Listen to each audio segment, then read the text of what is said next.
Yo, it's been far too long. Hi, my name is Faith. Welcome back to my channel. Bruh, it's been like a long time since I came back to this YouTube channel, posted a video, but I'm very excited I'm here.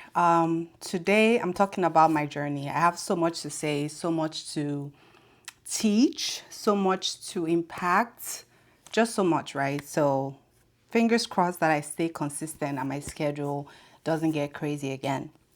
So today it's February something, February 13, 2026.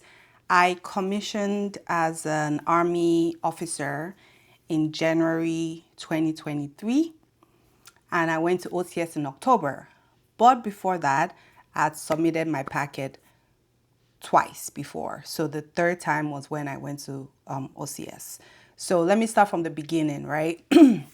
I have a law degree from Nigeria and it does translate to a JD in America. So when I moved to America in 2015, my plan was to join the army, right?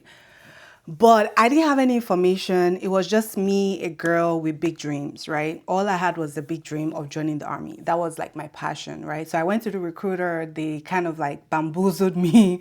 I think I've said that story before in one of my past videos. But the ultimate goal was to join the army. So I didn't really care that I was coming in as enlisted. My recruiter was telling me stuff like, oh, you're going to need to know a senator. And at that time, I believe that, putting an OCS packet through didn't count for recruiters. So there was no incentive for them to really work or like get people that wanted to go to OCS. It was more in their favor to convince people to go enlisted. But that's water. That's 10 years ago. I'm not still bitter. Maybe, maybe not. But I don't regret going enlisted. I am actually very grateful for it. I hate that I got lied to, but it was a blessing in disguise. Anyways, so I come in as a specialist and I was really excited about being in the army. I was really getting after it. And the first time I tried to submit my packet was when I was a specialist. I think it was about 2017. And I had the ear of my brigade commander. I was his driver. So my packet was pretty easy. I got my letter of recommendations. I didn't have an NCRL because I wasn't a sergeant, but it was just, my letter of recommendation was very glowing, right? Because I was doing like really good stuff. And I submitted my packet. I remember we were deployed to UAE when I submitted my packet. It had gone to HRC, like it had done all the work, all the interviews. And I remember I got in trouble during that period. I also made a video about a first sergeant that was racist towards me, right? So I got in trouble, got an Article 15. My packet got like withdrawn. Like my command wrote a letter to HRC like, hey, scrap that girl's packet because she's in trouble now. But I have a detailed video about the experience. But because I'm a Christian, I do feel like that experience was like a multi-layered lesson that I needed to learn. And I'll talk about that in another video. Right. But yeah, my packet, that was the first time I submitted my OCS packet. It was kickback. Nothing happened. Right. Fast forward, I think maybe another year or 2 years. I think it was another year. I gave it another year. I submitted my packet again. This time I had rebuilt my reputation. I was still in the same brigade, the same unit I was when I submitted my first packet. And if you watch that other video, you'll see that I was a little bit vindicated, but I still needed to build my reputation from that specialist that got an Article 15. So I did. And because I already had a reputation and I was building it back, I stayed in that unit and I submitted my packet again. It was a little bit easier because I had gotten a rep a year before. Like my packet was good. I was like a go-getter, right? I really wanted it. I put in a lot of work. Like I wasn't waiting on anybody to help me. I already figured everything out. Like I took my packet to S1, like I was holding their hands, right? Because OCS is not really something that a lot of like S1s do. They do it like once in a while. So you kind of have to like be more like, you have to do it yourself. You have to do the leg walking yourself. You have to be persistent yourself, right? Anyways, so I submitted it the second time. Everything went well. Then I went to do my medicals and I found out that I was pregnant. I found out I was pregnant the second time. And somebody told me that, oh no, don't worry, that you can be pregnant and, they'll hold your packet or you get approved for OCS and you go after you give birth. No, my packet was kicked back the second time. And I think maybe 2 days after my packet got kicked back, I suffered a miscarriage. So I'm like, okay, the miscarriage is done, right? Okay, like I didn't even get to, like, that whole period was kind of traumatic in itself. A lot of things were happening. My command didn't treat me well. Not my command, but like my first line supervisors. Like I remember the day after I suffered the miscarriage, I had to go to the field. So I didn't even get time to process that whole feeling. I was not too far gone, like in the pregnancy. It was still very new. But I feel like the army and that situation didn't even let me process that loss at all. Anyways, so I'm like, okay, I go back to S1 and I'm like, hey, I have a miscarriage. Can my packet go? And they're like, no, the deadline is done. I was like, shoot. All of that just wasted, and I no baby, no OCS. Anyway, second time, right? So at this point, I'm just like, okay, I need to PCS. I'd been at Fort Sill for 4 years at that point. I was now a sergeant. I was like, I think it's time for me to go. At that point, I was married. Then I got pregnant again, like after my OCS stuff. I was like, I'm going to give it a break. I'm going to focus on PCSing. It was during COVID, during that period, right? So I got pregnant again, had my baby. Then we PCS to Germany. In Germany, I knew that I was going to submit my packet, right? I knew it. So en route to Germany from Fort Sill, I went to ALC.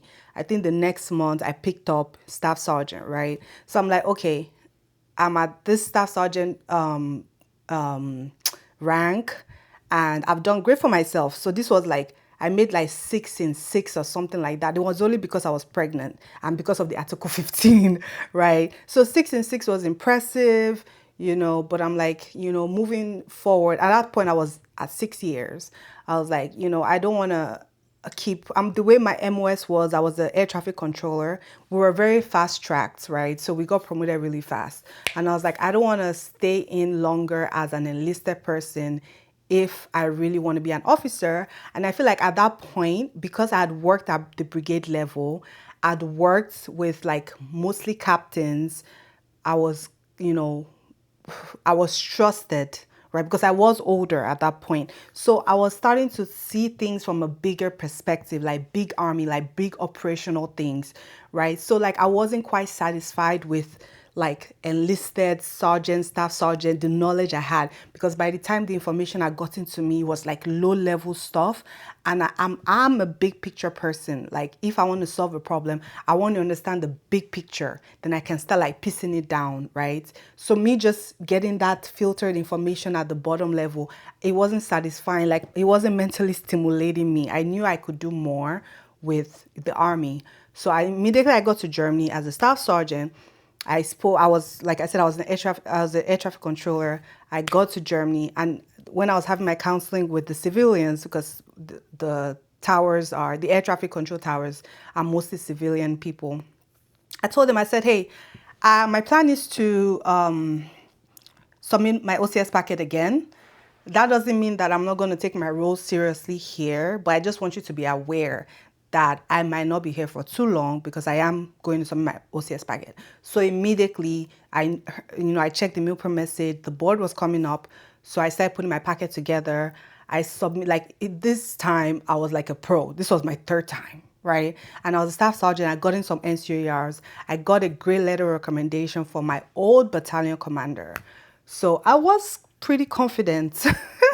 I was pretty confident. Like on paper, I look really good, right? On paper, my PT score, my NCOERs, my degree. So I was pretty confident. Like I had no doubt. And especially because like, I just feel like God had orchestrated all of that. Like I needed to learn those lessons. Maybe I needed to have given birth to my son, right? Because the moment I became an officer, my life changed. So I think God wanted me to have my child before that, because I feel like if I had not had my child, I might not still have a child by now. because I have been so busy. Like, that's a story for another day. That's another YouTube video, right? But anyways, I submitted my packet and I got accepted. I at that point in my life, I'm going to be a little bit vulnerable. This doesn't add anything to this story I'm trying to tell you. But at that time, me and my son's dad were in a rough patch. So when I found out he was there, and I remember that period, like I was screaming. I was so happy. And because we were not on good terms, he couldn't share my joy. He couldn't share my joy, and I didn't want him in my joy, right? So it was just me screaming, calling my family from Nigeria, calling everybody else, but not the person that was in the house. But I was really excited, right? I think I found out around June, and my OCS, don't quote me, right? Not like you quote me, but I found out sometime, and I went to OCS in October. So prep wise, I don't think I really prepped. I was already like always in the gym, right? I was trying to bulk up because I'm always in like a weird stage where I want to bulk up, I want to lose weight, I want to bulk up, I want to be buff. So like at that point I was a little bit heavier, but I was still strong. So like when it comes to like studying, I didn't really study in advance, none of that. It was just like mentally prepping myself, right? So I have journeyed from joining the army till my process, submitting my packet 3 times to when I got accepted, and now I'm at OCS, right? So my next video will be about my experience at OCS, right? This video is quite short. I want to make my videos a little bit short, and I want to edit it as little as possible just so that you guys can, get right into the video. But the lesson that I do want to bring out from this experience is, number 1, delay is never denial. And I'm not preaching because it's true. I've lived it, right? Delay is never denial. If you're a Christian, if you're not a Christian, whatever you believe in, and your experience in life, right? Just because things are not happening when you want it to happen doesn't mean that it won't eventually happen if you keep pushing at it. And that's like the story of my life. Like when I want something, I am pretty aggressive, pretty persistent, pretty persevere. Like I persevere, right? I wasn't giving up. I was going to be an officer. I knew I was staying for 20 years. So like the army is not everybody's cup of tea, but it is my cup of tea. And I know that wherever I am, I want to be at the highest level, or like my trajectory is going to the highest level. Like I'm never like satisfied with the bare minimum. And even when I was enlisted, like I was so aggressive with promotions, I was aggressive with learning, I was always volunteering for stuff. So I knew that I was going to do 20 years because I do love the army. I do love serving. The army is such a great place. And I will do an updated video about like the pros of the army and the cons of the army. The last time I did it was years ago, but like with a new perspective, I'll do another video like that. But yeah, delay is never denial. If you want something, like go after it. Like if that is what your heart truly wants, right? And my heart truly loves being in the army. That's what I identified years ago, right? Despite the ghetto-ness of the army, my heart is happy serving. So everything I do in the army, I give it my 100. And sometimes it's not even easy to give. It's not hard to give it my 100 because that's just what my heart wants to do, right? So you need to find something that your heart wants to do and you need to get after it. Like the first time when I got the Article 15 and my packet got kicked back, that was a disappointment, but I kept going. I bounced back, right? Difference between the egg and the ball, right? And like a bouncing ball, right? The second time, suffered a miscarriage, my packet got kicked back. I still, went back, got my stuff again. And now I'm a first lieutenant. Like, if anybody had told me that over the last 10 years, my journey has been it hasn't been smooth. Like I have stories for days, right? And as I get more like comfortable being in front of the camera and I have time for YouTube, I will do story times about my journey over the past 10 years. But like, if you want something, you just have to work hard. Nothing good comes easy, right? And number 3, right? You have to learn the lessons, right? You have to learn the lessons in every stage. If you don't learn the lesson, lessons. If you don't learn the lessons, then whatever like suffering you went through, it will just be in vain. And I feel like it will happen to you again, just so you can learn that lesson, right? So I learned that lesson as a specialist, getting an Article 15, and I have used it. Like, and I learned it really early. And that's another thing I learned from that lesson, is that I needed to learn to be humble at the beginning of my career, because God knew that I wasn't going to quit like chasing better, right? So I needed to learn that valuable lesson as a lowly specialist before I carried, when I had, when the stakes were low, right? So I don't carry that like false confidence moving forward in my career, because the way I move now as an officer, you would think that I would be more like cocky. No, I am humble as hell. I am humble, not only because I was enlisted, but because I understand working with people. And especially because the Army has so many people, their minds work differently. So I kind of like adapt very easily wherever I go. Like, it's not a struggle for me. I can work with the nicest person and everything will be well. I can work with the most like difficult person and everything will be well. I have learned to read people, right? I've learned to be more patient, and I've learned a lot of grace, right? So getting the Article 15, 2 years into the Army, has served me for the last 10 years. And I hope it keeps serving me till 20 and maybe even more. But yeah, I hope you've learned something. I think I've dropped a couple of nuggets, but what I want to bring out, not like beating a dead horse, but don't give up. You want something, keep getting after it. You want something, get after it. Like lock, like what's the word? Focus, right? Lock in. That is the word for this video. Lock in. Lock in. Like lock in. If at first you don't succeed, dust yourself up and try again. Bro, I'm acting like your mom. If at first you don't succeed, dust yourself up and try again. Your mind will never lie to you. Your spirit will never lie to you, right? And it, life will happen. Life will just happen. But life is trying to see if you really want it. Like, that's your strength. You have to harness your inner. You have to dig deep, right? And get after it. But that's all I have for this video. I hope you learned something and I'm not just ranting to myself. I'll see you in my next video. Bye.